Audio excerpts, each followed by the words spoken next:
Hi, Misha here, and this is one I honestly don't know why I even have, except it was offered to me, and honestly had just gotten out of bed when it was, and I probably wasn't thinking straight. You know what it is. It's become infamous. But hey, Rob Ski has one too, so what do you do?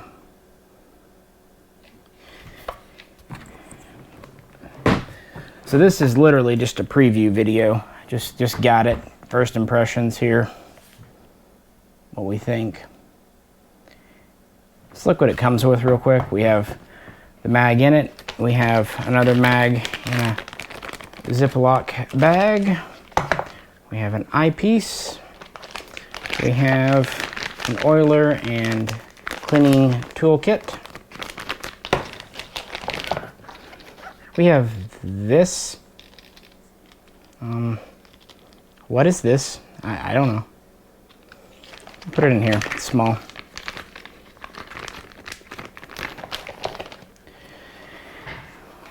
We have what everyone needs, a long steel cleaning rod. Not even sectional. We have our manual, whichever direction it goes. I don't know. How about this way? Big manual, I'll give them that. It's even on, oh, there's two manuals actually. That's weird. It's on glossy paper. Actually, pretty high quality manual, all things considered. And then we have our optic in a pouch and original case. If I can get this out here. I've actually not opened this one up yet.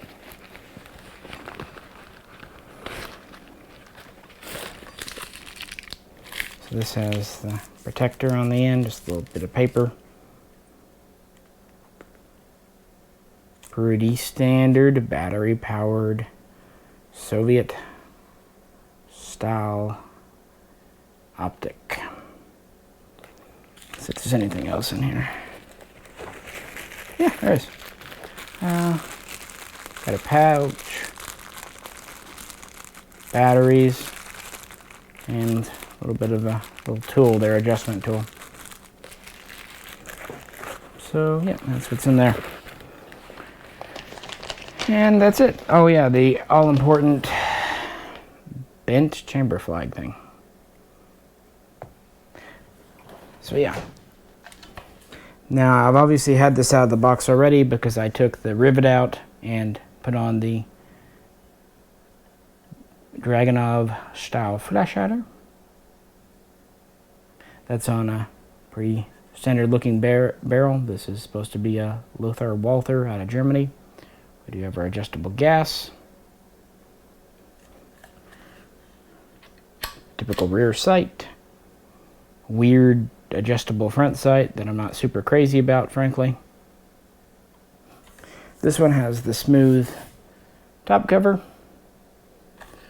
Wood handguard with a bit of a palm swell here, which is actually comfortable. Wood buttstock, which is not so comfortable for me because it's way too long because I am not tall. On the other hand, it does have a nice cheek piece here and a rubber recoil pad.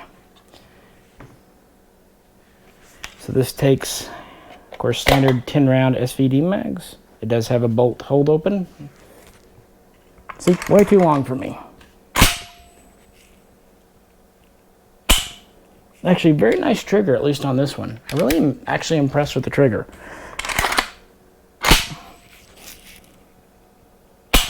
Yeah, I'm looking forward to trying that out. The bolt travels quite smooth. The top cover area is very tight. No wiggle, no play. No play in really the furniture either. Flip it over, let you see.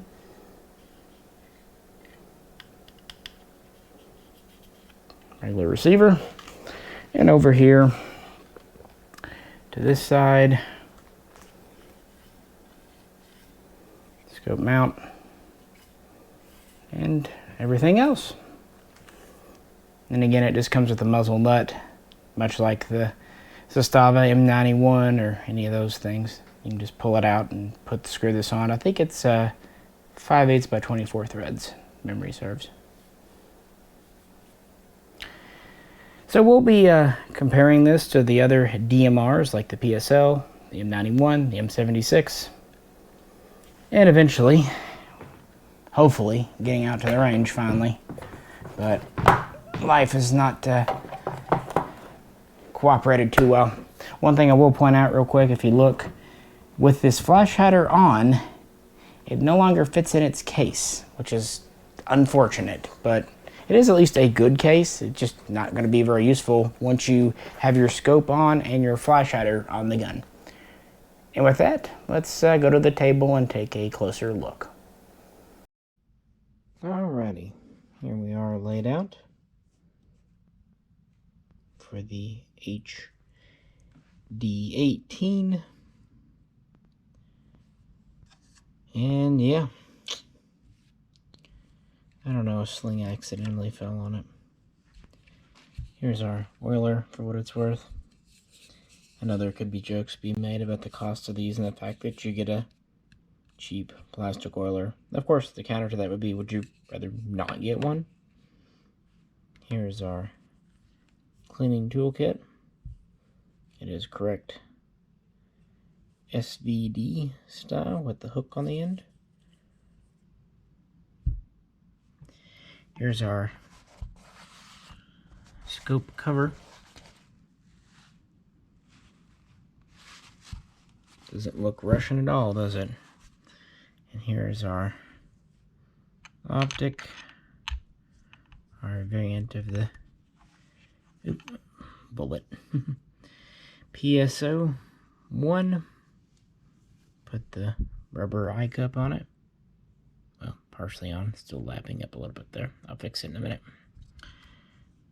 And the front battery compartment here, easy to get to.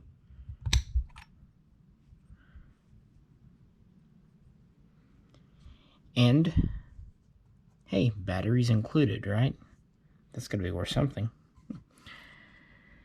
Here's, of course, the extended wood buttstock with rubber recoil pad, removable cheek piece. One nice thing, at least it does have the sling swivel, unlike, say, a Tiger stock. Our machined receiver, our scope rail. Note it has the late style smooth, heavier, dutier top cover. Also note that it's the slab side receiver, and note this cutout here. Then we have the sporter type handguards with multiple slots. We have the late SVD style single piece cast block here with the sling swivel integrated. We have an adjustable regulator, 2 positions. Then we have a barrel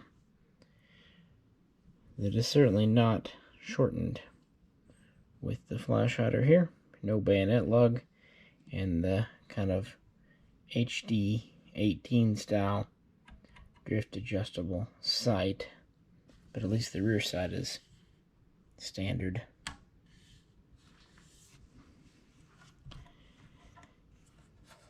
And I have test fit the optic and it slid on just fine. It was tight, but it came on and off very easily. Here's one of the mags.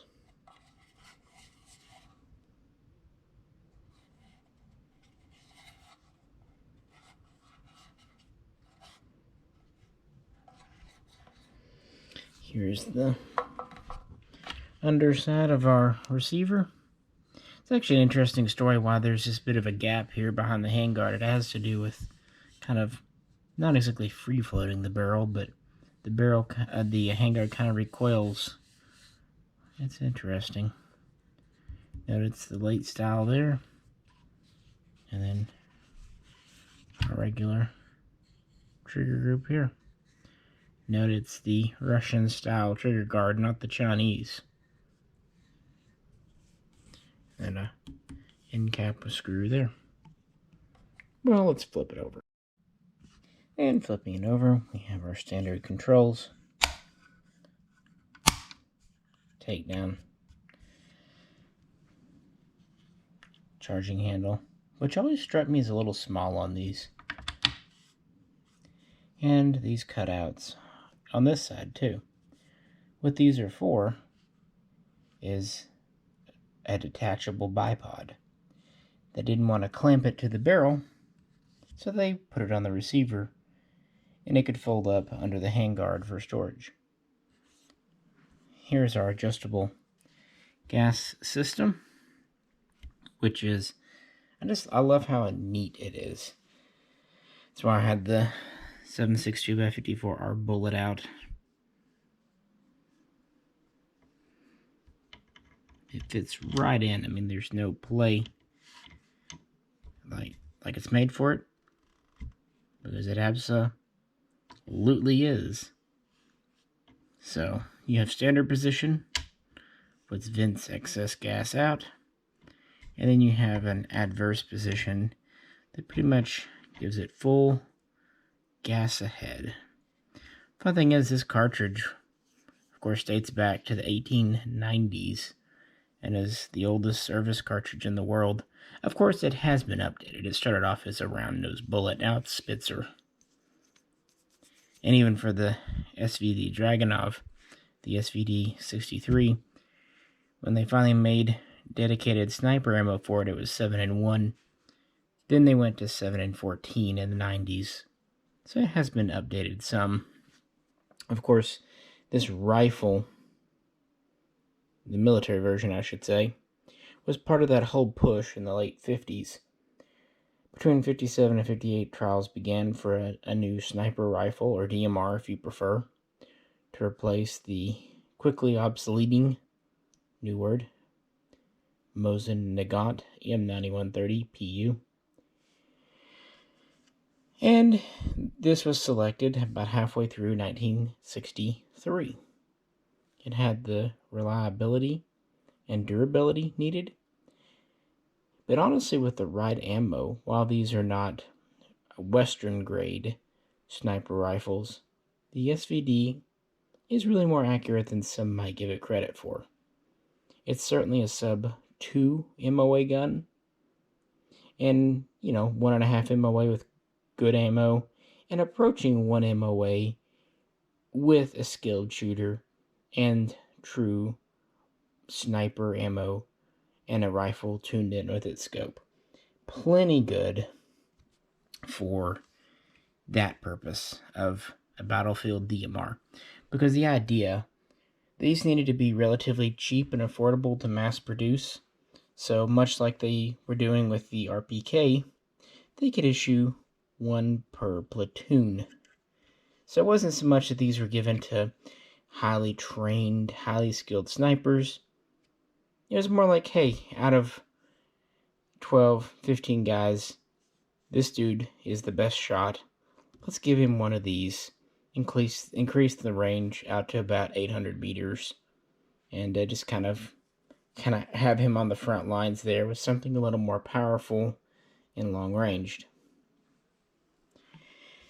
And it was a good concept, and kind of changed a little bit of warfare doctrine. And of course, while the SVD wasn't made outside of Russia much, there was the unlicensed Type 79 in China, and I think Iran produced a variant. The other Warsaw Pact nations like East Germany, Hungary, Bulgaria, even Finland bought these from Russia. So it was a good export for Russia. And these were built at the Izhmash, later Izhmash, and today Kalashnikov Concern factory. And they would produce between 5 and 10,000 per year. So a number, up to nearly 1,000 per month. But it was still a relatively low rate item. We had a 24.5 inch cold hammer forged chrome line barrel. As famously was known, it first had about a 1 in 12.6 twist, and then that was increased to 1 in 9.4, which actually had a detrimental effect on accuracy, nearly 20% reduced, but it allowed it to effectively use tracer, armor piercing, and a few other specialty rounds. So a little more versatile there. Let's look on this side here. Just so you can get a good view of the parts we're looking at. Bolt hole opens there. It does work fine with both mags. I tried it. So let's take it apart, at least a little bit.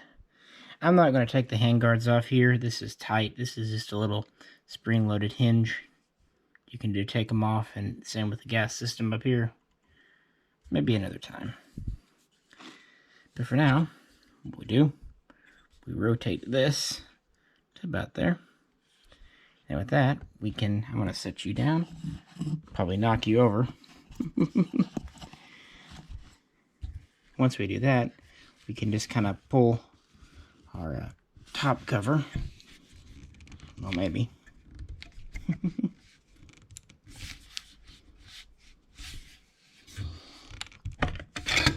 Up and off. As you see, it's a pretty nice and tight fit on here. Definitely not loose and wobbly. I'll let you look inside here. Like I said, this is the modern style. It's kind of thick stamped steel with a pivoting spring. And there's a little recoil buffer in the back. You can notice the pivot pin back here.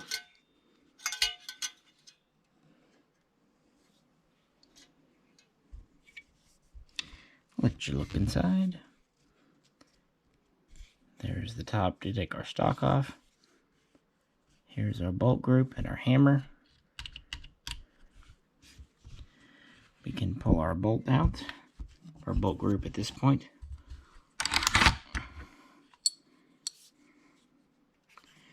Here it is. A couple of things to note about the carrier. It does have the lighter style lightning cut. I'm not sure if you can call that a lightning cut, but scallop or whatever here. It also still has the tail back here. And here's our bolt.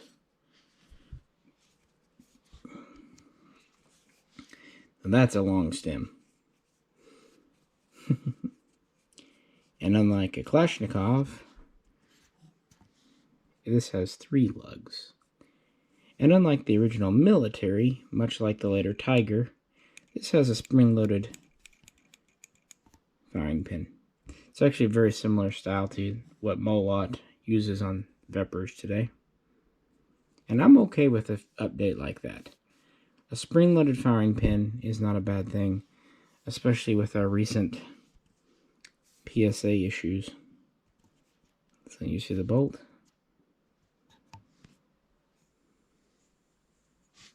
And here's the underside of the carrier. This showing you, hopefully you can pause it and maybe see the machining. This kind of has a nice even finish on it. A little bit of roughness here. But it sounds like nice quality metal. And from there, let me set these aside. Let's show you the inside of the receiver so you can see what we got here. The quality of the machining, the trigger is up here, the feed ramp, the barrel. I was just seeing here how it's put in.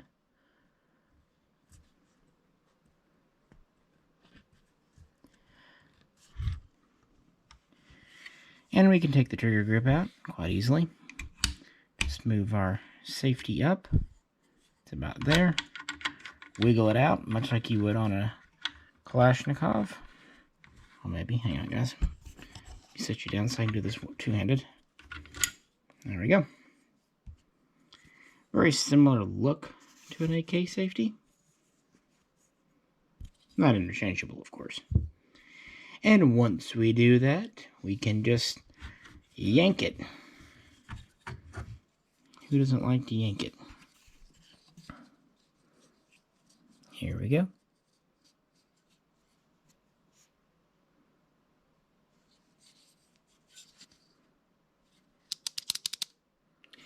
This does not have the out-of-battery safety.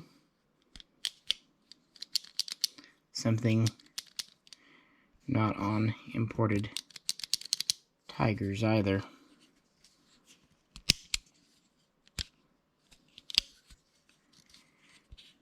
But there are some holes there. Right there. So, seems to just be a modified one. Set that aside again. And one more time, let's let you see inside the receiver. Notice it does have the lightning cuts on the inside. Here's that. Nice machining. If I didn't know any better, I would say Izhmash machining. But of course we know better, right? Here's our rear sight. And here is the underside again. Seem to see up in it a bit where the trigger was.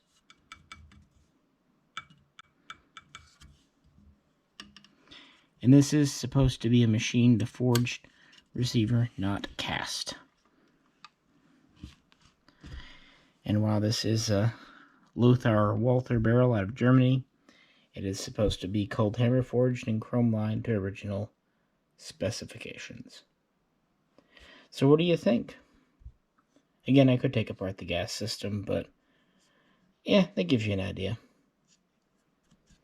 And the furniture appears standard SVD. And here we are back together, and I've started the scope on the rail. It slides forward, and then the throw lever locks tight. I don't believe it has any play. I haven't adjusted it yet. Let me see. By the touch, it's very solid. That's just right out of the box. But you can, of course, adjust the tension. And I know most all of you know this, but SVD and AK side rails, while appearing similar, are very different. Sometimes they can be interchangeable with different mounts. Other times, not so much. I got my cup on all the way. So there we are there. Here's our mag. Of course, these come with a muzzle nut. You just drive out a pin and you can screw on this SVD style flash hider. It's on, like I said, 5/8 by 24 threads. The original SVD, this is all one single piece. This was something done for importation to get approval to make it more of a sporting rifle. Same goes with this kind of drift adjustable front sight.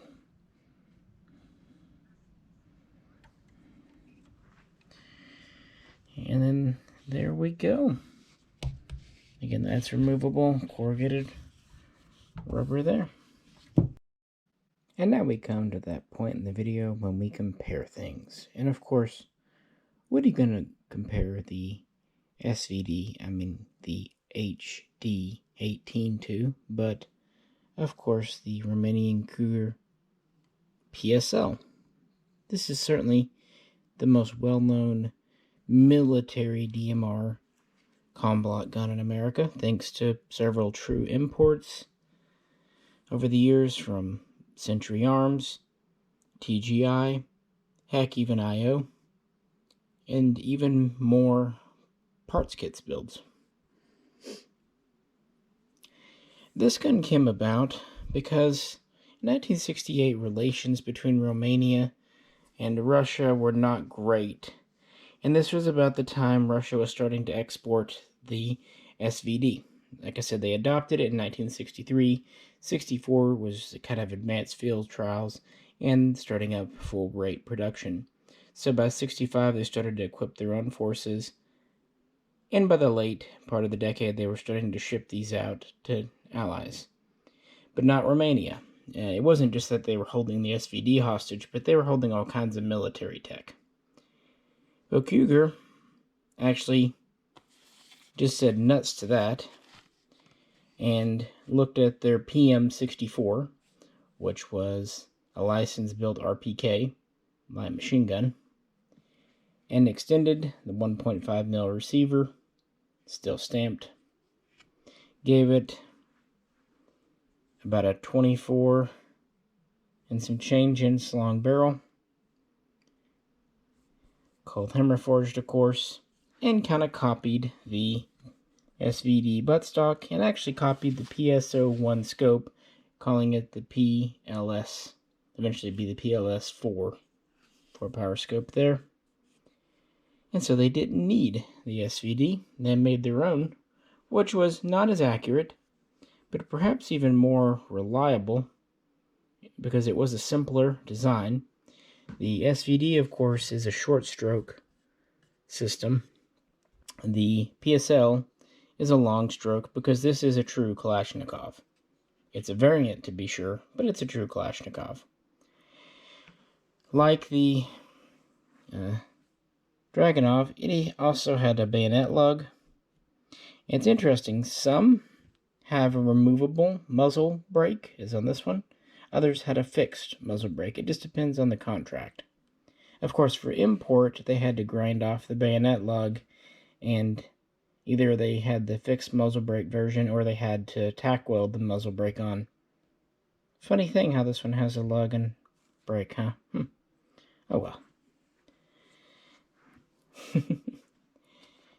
And it used a magazine quite close to the SVDs. Holds 10 rounds in a double column. Even has the last round bolt hold open device up in here. But they are absolutely not the same. If you see here, here's the back here. Here's the back here. So the lug's a little different. But really where they diverge a lot, here's our front latch area on the SVD mag. And here's our front latch area on the PSL mag. Very different. Also, the little divider in the front, the little stop pin, is in a different position. That said, if a person doesn't mind filing down an SVD mag or a PSL mag, they can be made to interchange. There are certainly pictures of PSL mags being modified to fit in SVDs, and SVD mags modified to fit in PSLs, I believe, will work as well. So very similar, but a different magazine, which makes sense since the two really were developed separately. Looking at the floor plates, though, they are suspiciously similar.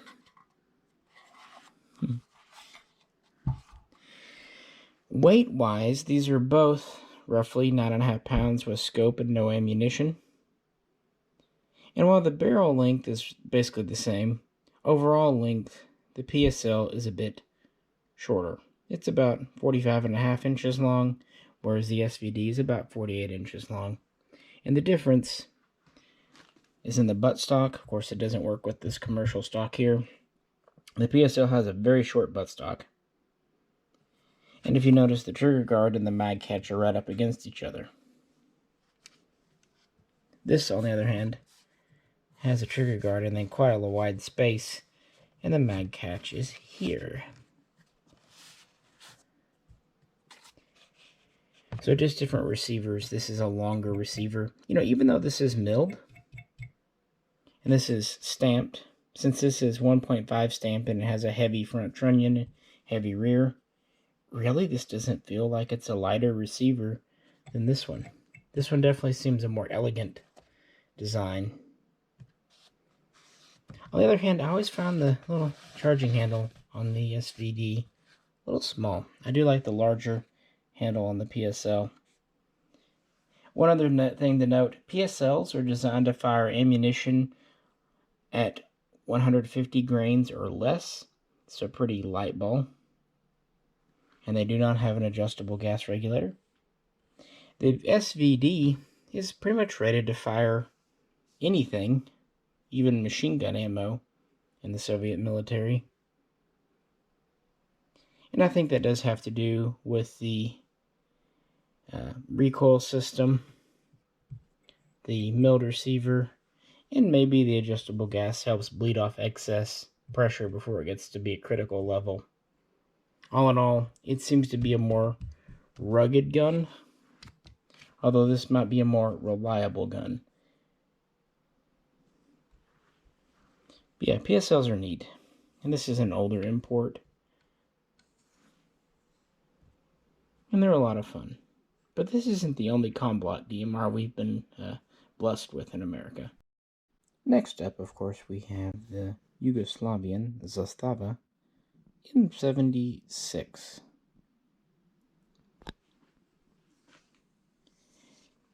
And this is an interesting gun.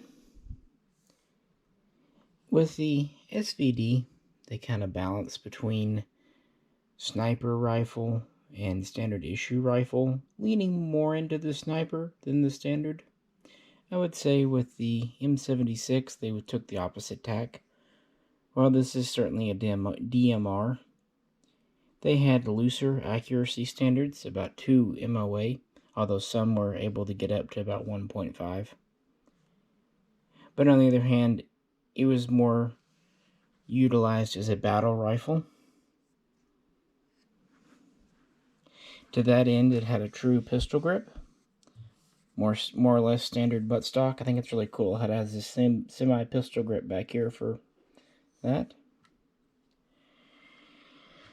It actually has a shorter, slightly heavier barrel. It's about 21 3/4 inches. Bayonet lug as usual. Flash hider. Now this is integral to the front sight base, but it's interesting. It has interrupted threads for attaching a sound suppressor. Again, kind of different uses there. Like the PSL, this is a Kalashnikov action, long stroke. Like the SVD, it's on a machined receiver. But it fires 8mm, 7.92 by 57 rather than 7.62 by 54. Thus, its magazines are pretty different. See here? They're smaller, more of a slab side, and they have what every Yugoslavian loves, the hold open follower. Otherwise, there's no bolt hold open device. Now, Yugoslavia did not develop these because they were necessarily on the outs with Russia, as they were kind of not in the middle of the Warsaw Pact. They saw Romania developing the PSL. They had just introduced their reverse-engineered AK as the M70, and so the Yugoslavian army said, hey, we want a rifle firing a full-power round, semi-only, with greater range. And so they made this, essentially taking their M70, stretching it out a bit, going with the milled receiver, and sticking to the 8mm cartridge that Yugoslavia had been using for decades. And again, they made their own copy of the PSO1 scope, known as the Zrak M76. And this was adopted in 1976, and by the end of the decade was being mass-produced and issued not just to the Yugoslavian military, but also exported. It's actually a little heavier because of the thicker barrel and milled receiver. It's about 10 pounds with a scope unloaded, but it's actually the shortest of all of these at about 44 3/4 inches. So it's the shortest, but also the heaviest. But then again, it's firing a different cartridge.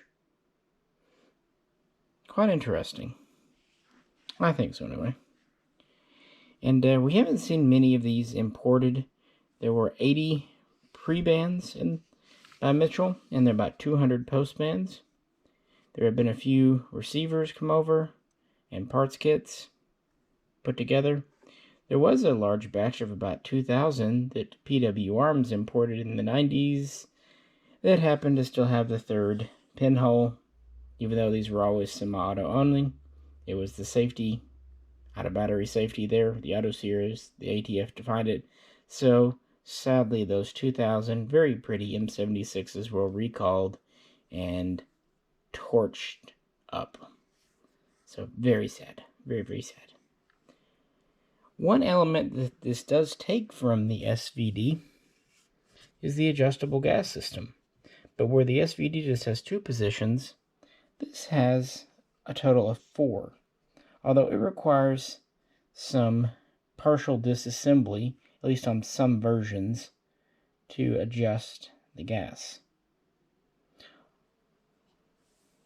Yeah, so that's another DMR from that era. These served throughout the Yugoslavian Civil War, and only now are being replaced by our next and final gun. And I'm talking, of course, about the Serbian Zastava M91. This is their current DMR. They replaced the M76. And essentially, it's a Zstava PSL.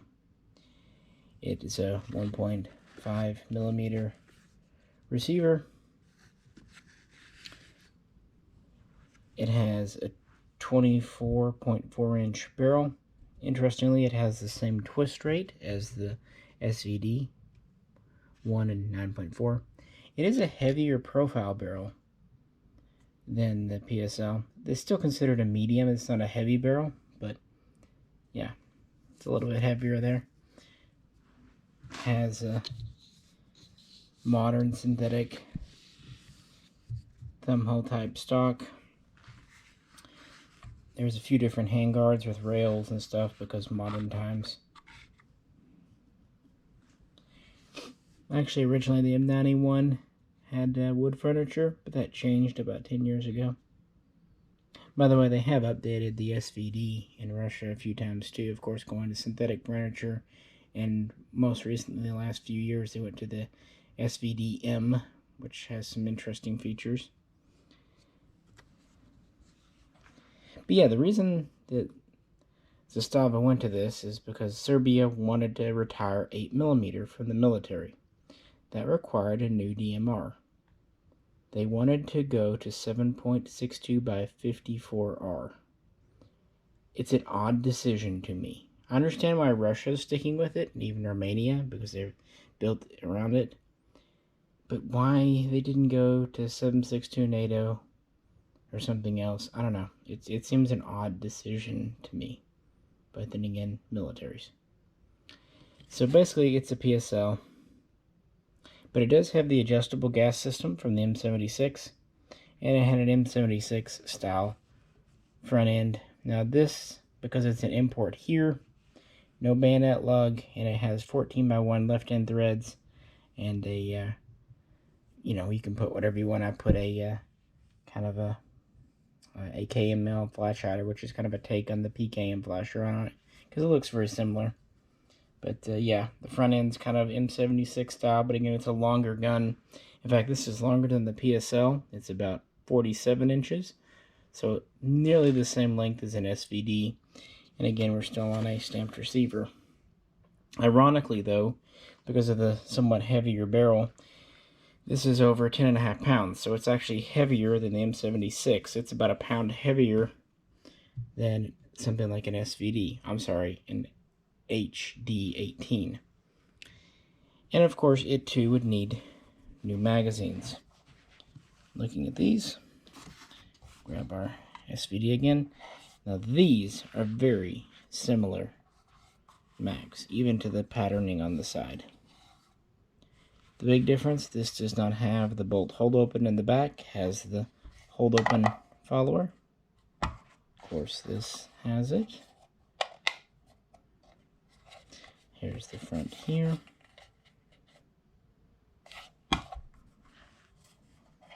very similar. I didn't force anything, but I tried putting this in the HD18, and it almost locked in. I think you could maybe get these to fit. Now, function, I don't know. I think the hold open follower might be causing a problem. Maybe not. But it is possible that M91 mags can fit and function in an SVD. They are very similar. Now, it's kind of interesting, though, that they didn't just copy the PSL mag, because, again, this is a different mag. It's not interchangeable with PSL. It's a little annoying that all of these have their own magazine. Okay, the M76 you understand, because it's an 8mm. But why these three 762x54Rs are different is irksome. Now, the M91, like I said, it's a true import, and these are currently coming in. They use an updated version in the military of this Zrak scope, but this just comes with kind of a generic 4-power scope. Standard. But I had to show it just as a comparison with the HD18, the SVD. And there you have it, folks. That's about as much as I can share with you on this gun before we can get to the range. And I don't know at this point when that'll be. So, pros.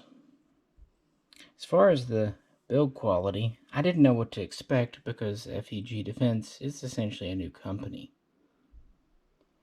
But the parts are, let's just say, they look identical to parts from Izhmash. From the receiver to the bolt to the magazines. But I'm not saying anything.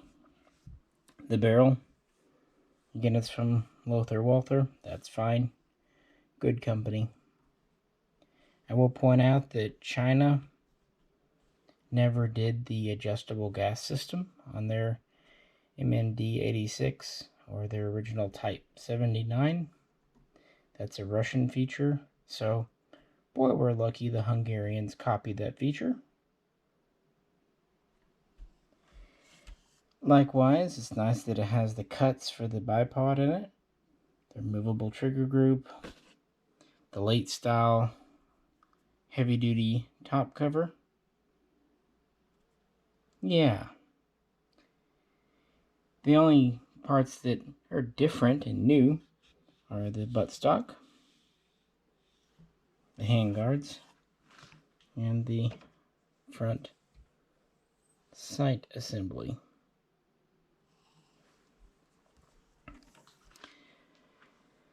So yeah, positives. Seems to have pretty good quality. Hope I could show you the ins and outs and the machining. Nice trigger, at least on mine. Good bolt throw. Scope locks on. Magazines fit well. The furniture fits tight. Perfectly fine finish, I would say. It's a military style finish, but it'll work. Cons, well, I don't mind the handguard. I mean, I want a military handguard, but I do kind of like the palm swells here. Those are nice to have. And I can understand for a taller person how this buttstock would be nicer. But for me, being shorter, I would still prefer the military stock. And of course, everyone would prefer the standard front, I'm sure. Although, since it is threaded, a common pitch, if you did want to use a suppressor, it does give you that ability that an original SVD would not. And unlike, say, a Tiger, this has the correct 24.5-inch barrel, whereas a Tiger was about a 20.5-inch barrel, so you get the extra 4 inches. And of course, you can put SVD furniture on here. I personally would want the modern black polymer to kind of go with the modern receiver and top cover styling and bolt carrier styling. I think it would look all appropriate. Nice that they even went to the trouble of matching and making a fake Russian scope cover, isn't it? Very, very nice of them there.